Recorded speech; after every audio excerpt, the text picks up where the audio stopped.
Thanks for joining the HomeMatters podcast with Eric and Gena Boggs, where they lead authentic, raw discussions about marriage, family life, kids, intimacy, and sex from a biblical perspective. Now here's your host, Eric and Gena Boggs. Hello, hello. We are back with HomeMatters. Thank you for joining us. This is number 5. Yep, episode number 5. That's right. Actually, it's going to be a continuation from last time, talking about God's intent. So, if you didn't listen to 4, you might want to check that one out. Season 1, episode 5. That's it. So here we are. And here I am. You want me to tell a joke to start off? Well, that's kind of scary because you didn't say anything about a joke. Science book said it in a math book. You know what he said? You know, Science book? Science book said the math book. I have no idea what he said. You got a lot of problems and you... Am I the math book? Are you telling me I'm the math book? No. You got a lot of problems? No, but there may be a lot of families out there that like a math book. Yeah, math book. Math. So. Arithmetic. Yep, and again, where we left off last time. Hey, no problem's too big. Let me encourage you after he just threw that out there. Hey, everybody has issues. Everybody, every single person, every family, even the family that you think is the closest to perfect, let me tell you. Everybody's got issues they're dealing with, and you have to just work at them, right? That's right. Don't ever stop working. Yeah, so keep that we've working worked through issues over and over, and you don't want to deal with the same issue over and over, right? Exactly. Hopefully you can confront it. That's right. Grow from it. Yeah, conflict's not always bad. No. Right? Problems are not always bad. No. Always grow from it. They grow you, mature you. Yeah, and we left off last time. Our problem is we're a little overly conversationalist, I guess, when it came to just covering kind of what we're talking about last time. And we have these thoughts and ideas, and we try to put notes together and some things, and not always go from the notes for sure. But I think some of it was off script last time, and so we didn't get through it. But that's all right. It was good, though. And again, like Gena said, take some time to go back and listen to that if you're listening to this one fresh. And go back to podcast 4, episode 4. Episode 4, yeah. Yeah, you knew me to talk about a loan. Does a loan need another plug here? No. You have to listen to number 4. Yeah, we don't need to talk about that. But anyway, God's intent. God's design. And what we're talking about is just, we're encouraging, you that are listening to maybe let's look at our own lives. Let's look at our relationship. Let's look at our home. Yep. And understand all of us, as you said, not perfect. We don't have it all in order. There are places we can improve, but our goal should be to get back to God's original intent, His design for home, for family, for marriage. So we go all the way back to the book of beginnings, to Genesis, the book of beginnings, and Genesis chapter 1. Yeah. So with that, again, we see that in creation that God had made man as male and female. That's right. In that he created them. He gave them this charge to be fruitful and multiply. Man, I'm sorry. Stumbling over myself here. To be fruitful and multiply, to have dominion, have authority. Yep. Subdue all of creation is under His care. And so we just went back to that, and again, what we're trying to say is from the beginning, God set authority, He set dominion, He set rule within that original marriage. That's right, in that original marriage, that family. Relationship, and we've come away from that, right? As homes and families. And what we were saying last time is that, it's easy to allow culture and society to kind of rule our home and set the pace for what we do and how we act and how we interrelate. And the goal should be, especially Christian homes, families, that we get back to the original design that God and we're dictating set. Culture, and culture's not dictating our homes. That's right. Our homes, our family units, again, that nuclear family should be dictating the culture we're in. Absolutely. Rather than the other way around. And again, we should be the ones that are setting authority, setting order, setting rule and dominion in the earth. And That's right. You can even go over in the New Testament and you find out that even Jesus, he called his people, his gathering, his body, he called them the church. And people have been around church. Maybe some have heard this term, but it's the original term was the Greek word, the word ecclesia, and that word was actually a word that was used for public forums or public gatherings, assemblies. Yeah, but if you look at that, one of the first things it says in the definitions and defining that term was that they were called out. I love this. And if you're called out, what are you called out from? Well, again, that original term that Jesus used, it said called out from family. Yeah, from their homes. So again, called out from their homes. And with that, again, I think it's pretty. It's not accident. No, it's not. That says a lot about our churches.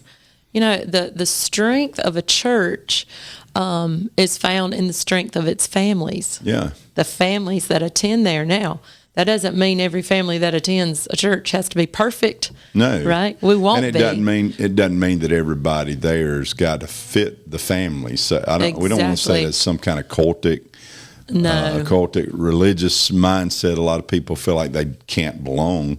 That's not what we're saying. But what we're saying is the church is made up of people who are called out of a place that is out of the family unit or the home. It's a home. And if the church is made up of people who are called out of a home that is established in order and established in the authority of God's rule, and heaven's culture is part of the culture of that home, then, the church can be a living, breathing body that makes a difference in the earth. And that's going to be a church that sets dominion and authority of the kingdom. And again, that family unit, listen, blended family, that's you. Yeah. Single mom family, single dad family, whatever your family looks like, that church is to be made up of because strong families. Ultimately, where you are, wherever you find yourself in life, it's not just that you're the big guy in charge, or you're not the person. Ultimately, what we're saying is when that kind of authority is established, it's first established from heaven. It's God's authority. It's God's dominion that is established in our homes. The dispensation of God's authority, His rule.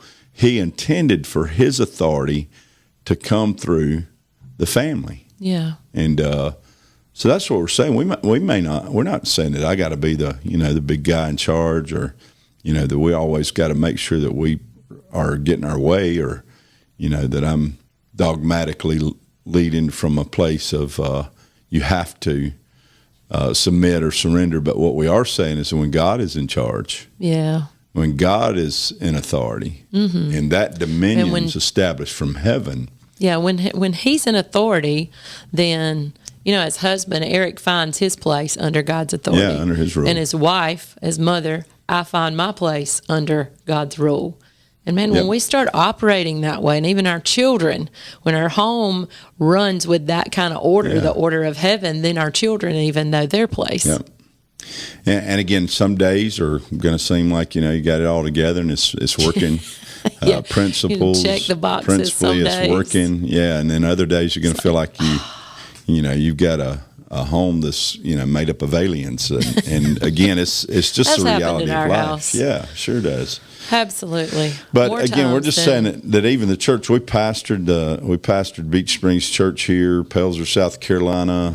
We pastored for 32 years here, and we can honestly say that we're made up of a lot of different people. All of us are. That's right. Are far from being perfect. Different family units. But we do believe that from our core that we believe that as we're called together, ultimately, even as a church family, we're sending. Yes. We're sending from this church family to make a difference, hopefully, in our world. And again, but we do realize if it's not happening at home, it's not happening. Got to happen at home. Home matters. Yeah, right? You said sending. Home does matter. You said sending reminded me of Psalm 127. That's a passage that Eric and I, and just home and family and marriage ministry for decades now, have held on to. And there's a verse in there that talks about our children, that we send them out as arrows into the world. And I don't think it ever hurts to repeat that I love that. Those passages. The whole and chapter, it starts really. off, unless the Lord builds a house, they that labor in vain. Man, we're just spinning our wheels. And he even goes on to say, it's, a watchman's wasting his time if he's not with understanding that he's protecting God's. He's doing God's work, God's bidding, and even in the home, he finishes there talking about the blessing of children. The blessing, yeah. And that's what you're referring to, right? Sometimes we need to be reminded of that passage, right? Yeah. Our kids are a blessing. Yeah, that's what I was referring to when it talks about our children being a blessing, and then they're like arrows in the archer's hand that we're sending out. Yep. So if we've built that culture of heaven, God's way in our home, then as our children are old enough to leave the pad, so to speak, we shoot them out into society and into culture to go build God's kingdom somewhere else, right? Yep, establish His rule. Beautiful picture there. Yeah. So again, going back now, Genesis 1, if you want to go back and find it for yourself, Genesis 1, 26 through 28, let's just think about it for a minute. It says that God created male and female. Yeah. And he said, well, make them in our image. In our image. So important there. God as plural. Let us make man in our image. Again, he's speaking of the Trinity there. So in that, we see that God created male and female. Let me just say this, drop this in there. One of the things that we got to realize is the image of God is ultimately reflected in the union of a husband and wife. Yes. If that's what was established in God's original design, is that man, he created a male and female, and that was a reflection of the image of God. And our takeaway from that has been, and again, if you're real scholarly out there and you can correct me on this, you can do that, but our take on that has always been that you really don't get the full image of God unless you have the complement of man and woman. And those masculine and feminine, the aspects, the leader, the nurturer. The nature of God. Yeah. Again, you can't pick up the full nature of God just through a man, and you can't pick up the full nature of God through a woman, but together you'll pick up the virtues and the attributes of the nature of who He is. And again, that's the reason that Satan, that the enemy wants to destroy that. He's so out to destroy that is because that reminds him. So with that, again, the ideal for home. So the first thing his design is that we just reflect God's image, that we reflect God's nature, as a home, as a family, as a couple, are we really displaying God? And I know that seems huge, that I could think that I could display God in all my imperfections, in all my, humanity. How can that happen? How can that happen through us? But every time God sees us, He sees Himself. Yeah. That restored image. And thank God through Jesus. To encourage everyone out there. Well, and again, we understand, these podcasts, one thing about them, they get out there and anybody can view them. And you may not even be a follower of Christ. You may not be a believer, but that's right. And you say, well, I really, that's not really of interest to me. But what we'd say to you is this, give God a chance. Give Him a chance. Let God show you. Let Christ be real to you, and let Him help you to recognize that there's a place in your life that you may feel like, well, I can never measure up, or I never feel like I can live in that way. We're just saying that out of that, God will do something in your life. You just strive to live principally by His word. That's right. That God will grace your life. Yes, He will. And people can actually pick up on who God is, the image of God through your life, through your marriage, through your home. In relationship with Him, God is constantly transforming us. Yeah. We read that in the Word. He's transforming us. He's renewing us. He's renewing our mind. And what that's all about is He's transforming us into looking more and more like Him. Yeah. And so, man, I still got a long way to go. I'm just, in talking about this, I'm thinking, God, I got a long way to go. But he will. You look pretty good, though, by the way. Oh, thank you. Thank you there, boyfriend. You're well on your way, but God helps us in this transforming relationship that we have with Him to think different. Come on, to act different, to respond differently. Just listen to a book by a guy by the name of Craig Groeschel, popular pastor out there. But he said the title of the book is "Change Your Thinking, Change Your Life," and that's great. And that's so important that you allow even your thought life, that you make sure that you're setting your mind on things that are good, not evil, things that are virtuous, and things that are valuable, instead of detrimental and always tearing life down and tearing life apart. Yeah. And again, that comes back to even the way we think of our relationship. We think of our home. If you just think of yourself as, we're just a couple with issues, and she's just got all this, and he's got all this. And, our kids, God help our kids. How can we ever even begin to think we're going to bear the image of God? We're just saying that if you'll set out and believe God and let Him begin to work in your life, yes, there is a place that you'll begin to notice. You'll catch glimpses through your relationship of the beauty of who God is and the love that He has. And man, when you let God work in your life and transform you in that way, and it's so much more than religious activity. Yeah. Can I say that? It's not checking the box. Just going to church every Sunday doesn't make me what I need to be. I can listen to all the podcasts I want to, but somewhere I have to allow God's Word to get in my heart and begin to transform me and to remake me into the image of Him. Yeah, and that's what marriage is.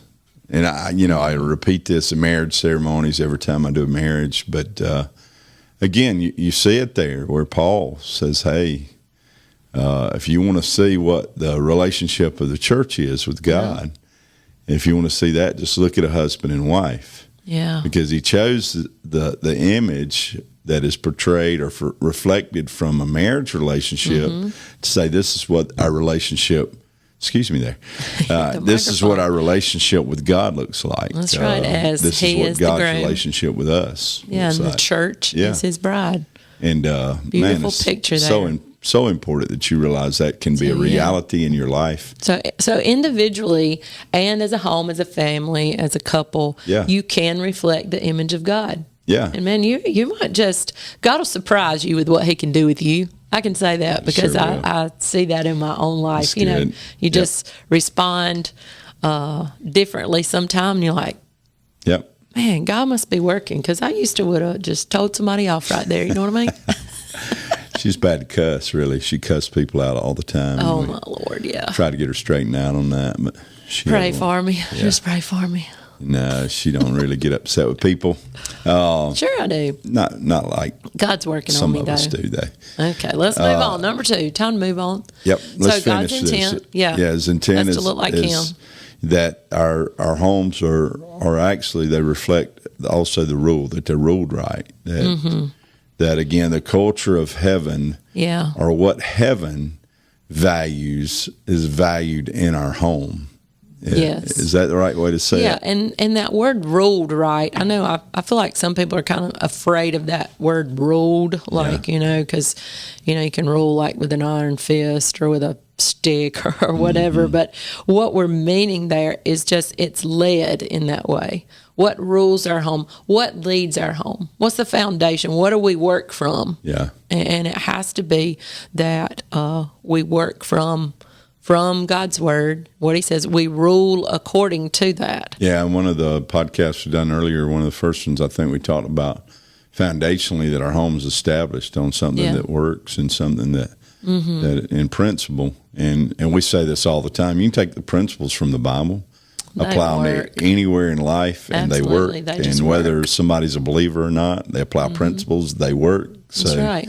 Again, we're just saying that there's a place where that kind of rule and that kind of authority so can in be the way, operating in your life. Right. So in the way your home is ruled or led, can others see a difference in your home? So many times we don't want to be different. We just want to fit in with everybody else. But a home that's ruled according to God's Word is going to look different. There's going to be hope. And we're setting the pace for our culture. Yeah. We set the pace for culture. Yes. Again, we've said that already, but again, God help us. We're not always, our families and our marriages don't look like Hollywood or what's going on in our neighborhood, or let's make sure that we're setting the pace for that. That's right. That we're leading culture. You said that, and then the last thing, let's get this real quick. All right.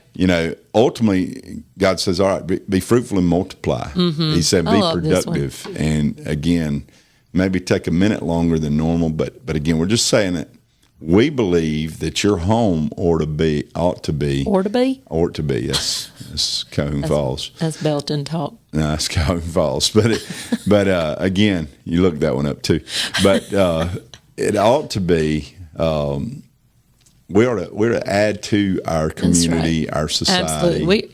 Our home, our family, your kids, come on, in your local school should be an asset. Yep. They should always be a benefit to every place it touches. Absolutely. We believe that somehow we can see that we're adding to and not taking away, because there's enough takeaway now, right? Yeah. There's enough trying to pull from you, enough trying to pull from others. But let's make sure that we're looking to be an addition. That's right. Always an asset. So again, always making God's original design.